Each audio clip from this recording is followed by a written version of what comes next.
Hi, I'm the History Guy. I have a degree in history and I love history, and if you love history too, this is the channel for you. The nexus between fact and fiction is often quite interesting. Sometimes stories that you've always heard that you thought were derived from history turn out to be more legend than reality, and other times works of pure fiction turn out to be surprisingly grounded in historical fact. And sometimes even the creation of a work of fiction is a story that becomes history in itself. And such is true of one of the most popular and beloved characters of the 20th century. A story literally about childhood innocence that was surprisingly grounded in one of the least innocent of human endeavors. The story of the world's most famous teddy bear is history that deserves to be remembered. Alan Alexander Milne was born in London in 1882. He attended Trinity College, Cambridge, where he attained a bachelor's degree in mathematics. But his career went a different direction. At Cambridge, he wrote for a campus magazine, and that writing drew the attention of the British humor magazine, Punch. Milne took a position writing for the magazine. Between joining the staff at Punch in 1906 and 1924, he published 3 novels, numerous plays and screenplays, and numerous short stories, vignettes, poems, and articles, some of which were collected and published as books. But Milne's life changed in 1924 when a series of his poems for children was published first in Punch magazine and then collected together and published under the title When We Were Very Young. The 36th poem in that book was entitled Teddy Bear, and it was about a short and fat stuffed toy bear named Mr. Edward Bear who worried about his tubbiness. Mr. Edward Bear was the name of a stuffed toy bear made by the Farnell Toy Company in 1921 and bought at Harrods department store, belonging to A. Milne's son, Christopher Robin Milne, who was born in 1920.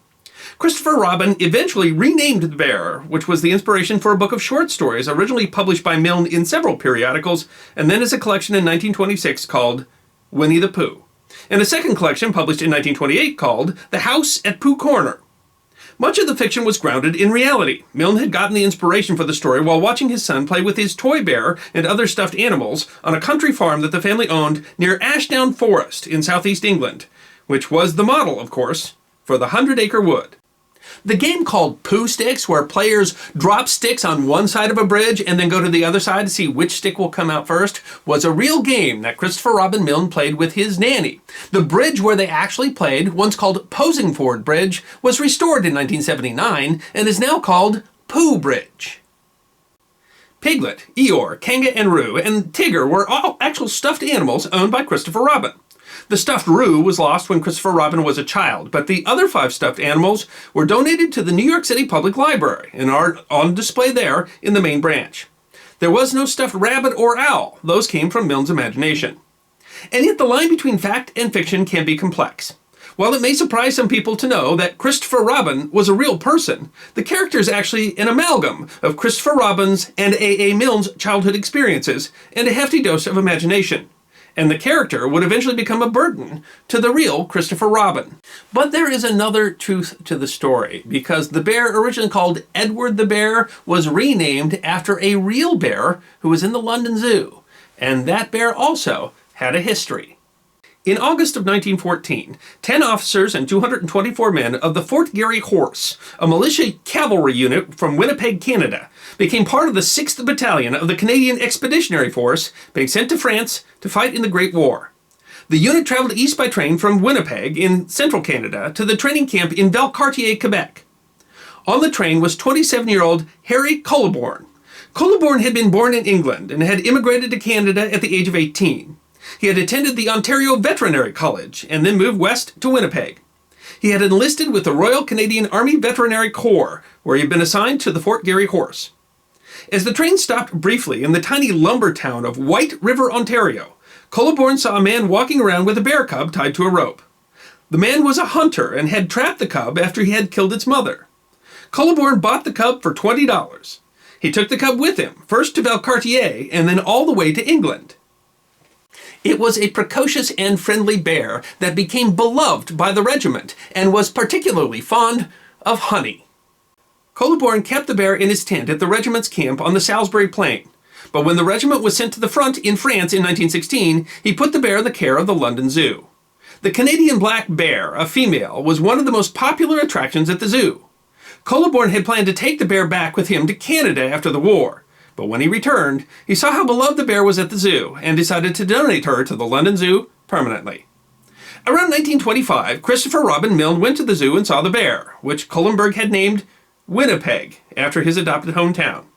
He was so taken with the bear, affectionately called Winnie, that he decided to rename Edward the bear. There are conflicting stories regarding the surname Pooh. One says that was the name of a swan at the London Zoo. Another says it had to do with how the teddy bear smelled when it was dirty. And so the beloved overstuffed children's character was based on an actual bear, part of a long tradition of military mascots. For as long as warfare has existed, animals have gone to war alongside humans. An estimated 8 million horses, used to move everything from men and ambulances to heavy artillery, and as subject to shellfire and gas as a soldier, died in the First World War. Dogs and pigeons were also commonly used by the armies as working animals, and even occasionally more exotic animals like elephants and camels. But mascots are somewhat different. Their role was to provide comfort, distraction, sometimes a reminder of home or a symbol to represent a unit's history. If Winnie the Bear seems an oddity, she was less so than you might think. 5 bears were donated to the London Zoo by Canadian regiments during the Great War, although Winnie was the friendliest of the bunch. There were numerous dogs and cats, but also goats, sheep, and monkeys.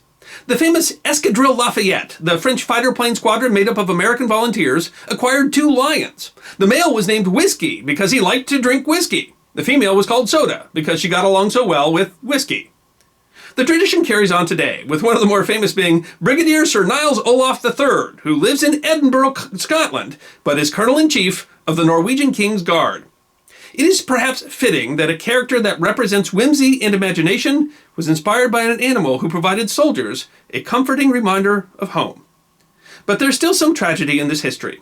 While Christopher Robin recalled enjoying the fame it brought him when he was young, eventually he came to resent being the subject of his father's books, and felt that his father had exploited his childhood. The books, so beloved by millions, were the cause of a rift that estranged father and son in their later years. Christopher Robin Milne used writing to come to grips with his dual life as a real person and a beloved children's book character through 3 memoirs written after his father's death. A. Milne also came to resent Winnie the Pooh in his way, as the children's book overshadowed all his other works. Since 1966, the rights to the character Winnie the Pooh have belonged to the Walt Disney Company. According to an article in 2013, Winnie the Pooh is the 3rd highest selling franchise in the world. Winnipeg the bear died in the London Zoo in 1934 at the ripe old age of 20. That's actually pretty good for a Canadian black bear whose average lifespan is usually only around 10 years. A. Milne died in 1956 after a prolonged illness at the age of 74.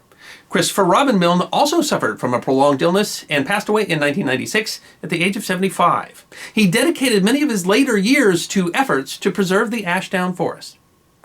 The unique connection to Winnipeg the bear is actually rather fitting, in that both A. Milne and Christopher Robin Milne experienced the horrors of war, came back wounded, and much changed by the experience. A. Milne, a lieutenant in the Royal Warwickshire Regiment, was wounded in the bloody Battle of the Somme in 1916, and eventually authored a book denouncing war called Peace with Honor. A. Milne joined as a sapper with the Royal Engineers and served 5 years during the Second World War. He received shrapnel to the head when a bridge that he was building was targeted by artillery. In a way, the stuffed animal Winnie the Pooh and the military mascot Winnipeg the bear represent that growth from the childhood Christopher Robin to the adult Christopher Robin Milne that he would become. And both are history that deserves to be remembered. I'm the History Guy, and I hope you enjoyed this edition of my series, 5 Minutes of History, short snippets of forgotten history, 5 to 10 minutes long. And if you did enjoy it, please go ahead and click that thumbs up button, which is there on your left. If you have any questions or comments, feel free to write those in the comments section. I'll be happy to respond. And if you'd like 5 minutes more of forgotten history, all you need to do is subscribe.